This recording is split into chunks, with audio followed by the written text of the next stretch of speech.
right, this is how to make $150,000 or more at a sales job this year, straight to it. $150,000 is a lot of money. So you'll hear people say, well, I live in New York or I live in LA, $150,000 isn't that much money.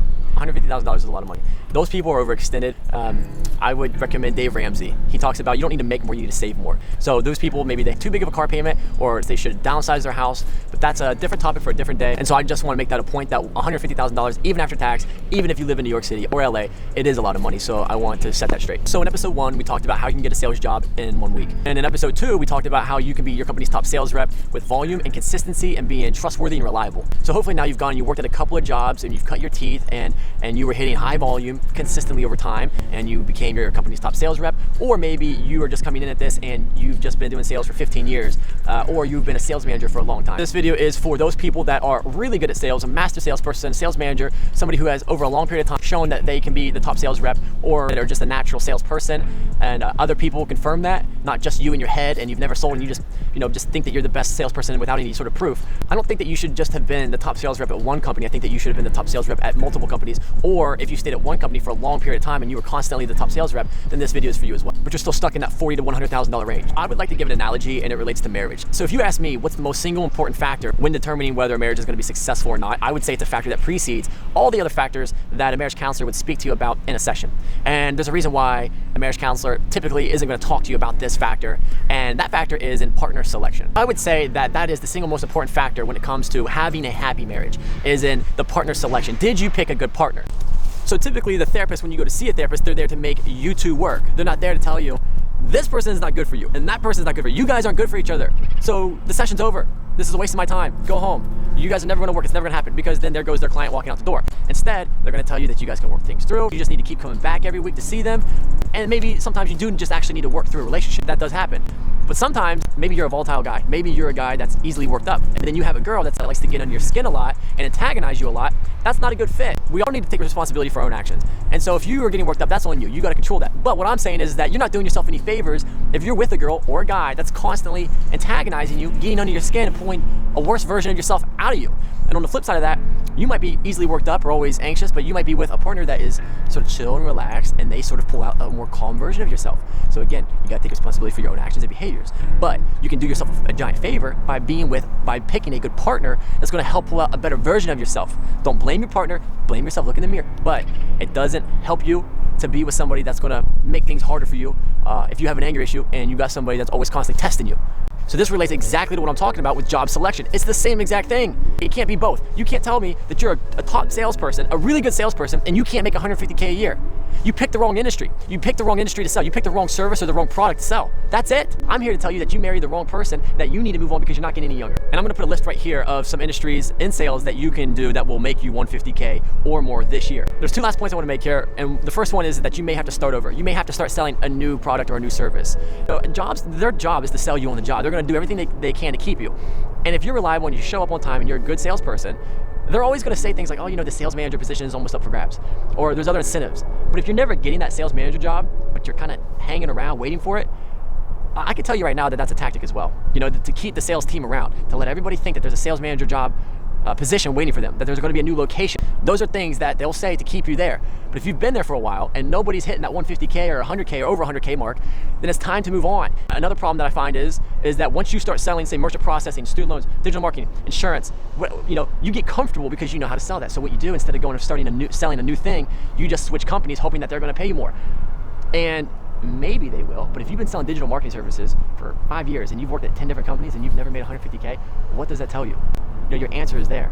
You need to switch and start selling something. But remember, it's gonna be good for you. You're gonna have to start from level 0, but it's gonna be good because you're gonna come out the other end a better person, having grown more. People around you are gonna respect you more for growing. You're not staying stagnant, you're not staying complacent, you're demanding more of yourself. You might have to go learn, it's probably only gonna take a month. If you're new to pharmaceutical sales or selling law services or selling aerospace engineering or big machinery equipment, whatever it is that you're selling, there's gonna be a learning curve, but I promise you, after about 1 month of learning it, that's gonna be your new thing that you're gonna know really well, and it's gonna be a higher ticket item. So instead of selling Fords, now you're selling Lamborghinis. You're just as good of a salesperson, but you're making 150K instead of 50K. Because I can tell you right now, this is the whole point of the video. The whole point of this video is to tell you that if you're a good salesperson, that's why I started the video saying that this is for those that are really good. You know you're a good salesperson. Everybody around you recognizes you as a good salesperson. It's not just you saying you're good just because you're good. You've got proof that you're good because you hit numbers and people tell you. But you can't make 150K. Well, you're just plugged into the wrong place. You're plugged into the wrong, system. So, and also selling your own services. You could view yourself as a third-party consultant, and you could reach out to businesses or doctors or lawyers and sell their services. There's a lot of different ways to make 150K. I put that list there. But now my second point to this is that I think that you shouldn't focus on the list that I put there because that list isn't going to vibe with you. I don't know what you're in, but I promise you this, if you're year in, year out top salesperson, you're not making above 150K, you're selling the wrong thing. It is hard to start over, but you're not starting over. Everything that you did, whatever sales job you were doing, it was all for a reason. You got good. You figured out how to talk to people. You're using different software, different systems. You definitely managed and dealt with a lot of people. So it's not starting over. It's more just switching left and switching right. You're pivoting. You're taking all the experience that you have, and now you're going to go and sell something slightly different that's going to raise your income. And it sounds so, of course, and it sounds so common sense, but I think you need to be told this. And sometimes you need to be reminded because we get comfortable, we go home, we do the same thing, we do the same routine. You might switch jobs, but you're going to switch jobs to something that you know because you don't want to be the person that doesn't know anything. You don't want to start from zero. You don't want to be doing all the calling the cold leads. You don't want to start banging on the phones. But if you're a good salesperson, you got to think you're going to start over or just start from the bottom at a new company.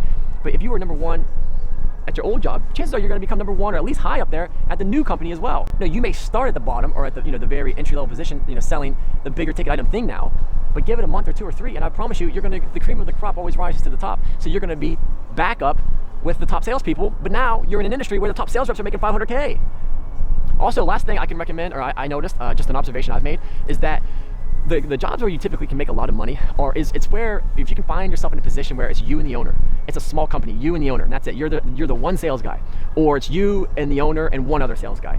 When you get into these big firms and these big companies where there's 150 sales reps, it's going to be so tedious and laborious climbing your way up. And if you're a good salesperson, you will.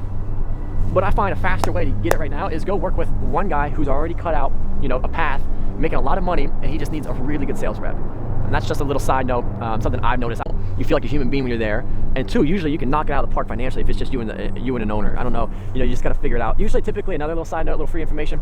It's like whenever it's always going to be an industry where it's like, for me at least, it was always like an industry where it was an owner and he was spending a lot of his money on the Google ads. And is that a shot or no? Frame? No. Okay. For you. That one makes you feel really good because he's spending like $200 per lead per call on the Google ads. So you feel like your money because you're sitting there like it's just you in an office with the owner and he's usually never there. And those expensive leads are just calling in. You don't got to call out anymore. And you're just fielding calls and closing deals all day, making 400, 500K. That's going to boost your self-esteem and get you confidence and get your swagger back versus you're just in the phone calling an aged list of a list that's been called by 500 entry-level sales reps that lasted 2 days, and you're in there calling. After your 400th call, you're like, I don't want to do this, and you hang up and you quit. So that's it, and if you have any other recommendations for things I didn't list or didn't mention in terms of like what's typically like a really high-paying sales position or something that you can do, there's a structured way to get into a company and make guaranteed above 150K, comment below. What I listed was just some research that I've done, and it's from my own experience. So feel free to comment and write other good sales position or other good sales fields where somebody new could start off and within 3, 4, 5 months start making a lot of money. Put that in the comment below to help other people out. And but that's it. If you're a top sales rep, you're really good and you're not making above 150, you've got to have, hopefully you'll hear this and you'll be encouraged now to go switch, because you don't want to keep getting older thinking that if I just keep selling this longer, I'm going to make more money. You're not. You're going to make the same that you made last year. Switch, go to something new. It'll be okay. In 2 months, you'll feel comfortable again, but you got to go feel uncomfortable first for a little bit to get yourself to that next level. The second recommendation here is I think that you should you should do something that you enjoy, something that you like to talk about, something that consumes your thoughts. So I put my list up, but that doesn't do you a whole bunch of good for me to throw a list at you and say, these are the jobs that pay well, go do them. Because you might not like pharmaceutical, you might not like medical sales, you might not like selling digital marketing services, you might not like selling law services, and then there's this whole thing like the Ty Lopez courses are teaching you like, start your own digital marketing agency. Well, you might find that that's pretty difficult because a lot of business owners, they're not stupid. They're going to hire their daughter, their brother, their son, their aunt, their uncle to do their social media services. And a lot of them don't mind doing it themselves. And a lot of that is outsourced overseas. So the companies that start here, yeah, they sell it. The Americans sell it, but they're not in there doing the granular work every day. they know that their work's being outsourced overseas. Even if they're dumb enough to be paying an American company that's going to be running all their Google ads and their Facebook ads, then that's great. But typically those business owners are going to be using big, long-established marketing firms. And then the other business owners that are like a little more, their ears are to the ground more, they know what those big companies are doing, which is outsourcing all the work overseas. They'll just go to Upwork or Fiverr themselves and find any individual that will run the Google ads and Facebook ads and their social media marketing and all their SEO for their law office, their doctor office for $300 a month. So maybe the Tai Lopez, the old starting your own digital marketing agency didn't work out for you, and now you need a real job or a real practical way to make a lot of money. And this is going to be a good way.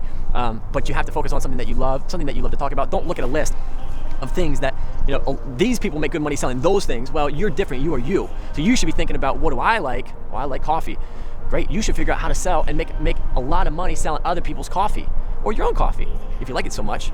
You don't even have to start a coffee shop to make money selling coffee. You can Craigslist and Indeed right now. There's a lot of coffee shops and coffee companies looking for salespeople. Now go there and look and see what those sales reps do. And instead of working for those companies, now go do that exact thing for other coffee shops. You see what I'm saying? And you can do that with anything. I like sports. I guarantee you there's a way to make money selling something related to sports. Can't think of it off the top of my head, but if you give me an hour, I'm sure I can come up with about 10 ways you can make a living selling independently, you yourself, not working for a company, selling something related to sports. So think about what you love, think about what you like, and then just go demand that you're going to go do that, and you're going to make a lot of money doing it, and you will.